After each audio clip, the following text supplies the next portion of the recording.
बातमीपत्राच्या पहिल्या भागात आपलं स्वागत। आता बातम्या पाहूया विस्तारानं। सलग दुसऱ्या दिवशी कोल्हापूर जिल्ह्यातील पेट्रोल पंपांवर वाहनधारकांच्या रांगा कायम होत्या। जो तो आपापल्या वाहनात जास्तीत जास्त इंधन कसं भरलं जाईल यासाठी प्रयत्न करतोय। अचानक मागणी वाढल्यानं पेट्रोल पंपावरील इंधनाचा साठा कमी पडतोय। एकीकडे जिल्हा प्रशासनाकडून पेट्रोल आणि डिझेलचा मुबलक साठा असल्याचं सांगितलं जातंय, तर दुसरीकडे सर्वच पेट्रोल पंपांवर प्रचंड गर्दी कायम आहे। या गर्दीचं नियोजन करताना पेट्रोल पंप चालकांना अक्षरशः कसरत करावी लागते। तेल उत्पादक कंपन्यांच्या बदललेल्या आर्थिक धोरणामुळे सुद्धा पंप चालक अडचणीत आल्याचं सांगितलं जातंय। अमेरिका, इस्रायल आणि इराण यांच्यातील युद्धाचे जगभरात पडसाद उमटत आहेत।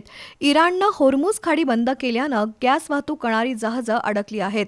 अशा परिस्थितीत देशात गॅस सिलेंडरची टंचाई निर्माण झाली आहे, तर दुसरीकडे मंगळवारपासून अचानक पेट्रोल डिझेल टंचाई असल्याचं चित्र निर्माण झालंय। त्यामुळे जिल्ह्यातील सर्वच पेट्रोल डिझेल पंपांवर वाहनधारकांची प्रचंड गर्दी आहे। आज सलग दुसऱ्या दिवशी सर्वच पेट्रोल पंपांवर वाहनांच्या रांगा कायम होत्या। सुमारे 2 तास थांबल्यानंतर 200 रुपयांचं पेट्रोल दुचाकी स्वारांना मिळत होतं, तर चारचाकी वाहनांना 1000 ते 1500 रुपयांपर्यंतचं इंधन पेट्रोल पंप चालक देत होते। एकीकडे देशात आणि जिल्ह्यात पेट्रोल डिझेलचा मुबलक साठा आहे असं प्रशासनाकडून वारंवार सांगितलं जातंय, तर दुसरीकडे कोल्हापूरसह महाराष्ट्रातील अनेक जिल्ह्यात पेट्रोल पंपांवर गर्दी उसळली आहे। त्याची अनेक कारणं आहेत।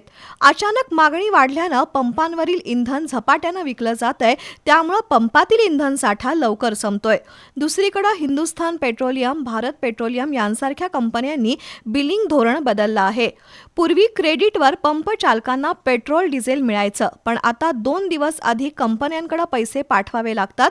त्यानंतर पेट्रोल डिझेलचे टँकर कंपनीकडून पाठवले जातात, असं पेट्रोल पंप मालकांनी सांगितलं। आता काय परिस्थिती झाली की पेमेंट ॲडव्हान्स करणं शक्य होईना झाले, आणि ह्या लोकांना ह्या पेमेंट ॲडव्हान्समधून बाहेर पडण्यासाठी किमान थोडे वेळ लागले, आणि हे वेळ लागत किमान 8-15 दिवस हा पुरवठा सुरळीत होईल। कुठे तुटवडा नाही मालाचा, फक्त अगोदर पेमेंट हा विषय आहे।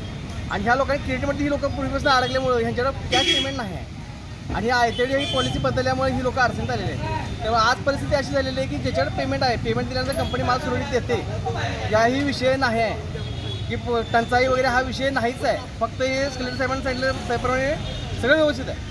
फक्त हा विषय आहे की हा पेमेंटचा विषय राहिलेला आहे, आणि ह्या लोकांना क्रेडिटमधून बाहेर पडण्यासाठी थोडा वेळ लागणार आहे पंपवाल्यांना। तेव्हा जनतेला एक आवाहन करतो की प्रत्येकानं व्यवस्थित सप्लाय मिळत आहे, व्यवस्थित जेवढं लागतं तेवढंच माल घ्यावा।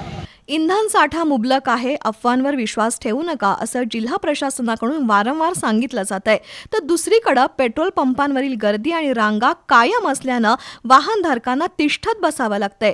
त्यातून काही ठिकाणी वादावादीचे प्रसंग घडत आहेत। अनेक पंप चालकांनी तर गर्दीवर नियंत्रण ठेवण्यासाठी आणि वादावादी रोखण्यासाठी सिक्युरिटी गार्ड तैनात केले आहेत। शिवाय सर्वांना इंधन मिळावं यासाठी अनेक पंप चालकांनी प्रत्येकाला मर्यादित इंधन विक्री सुरू केली आहे। ही परिस्थिती बदलण्यासाठी जिल्हा पुरवठा अधिकाऱ्यांनी प्रत्यक्ष पेट्रोल पंपावर उपस्थित राहून लोकांचं प्रबोधन करण्याची गरज आहे। केवळ पत्रकं काढून चालणार नाही।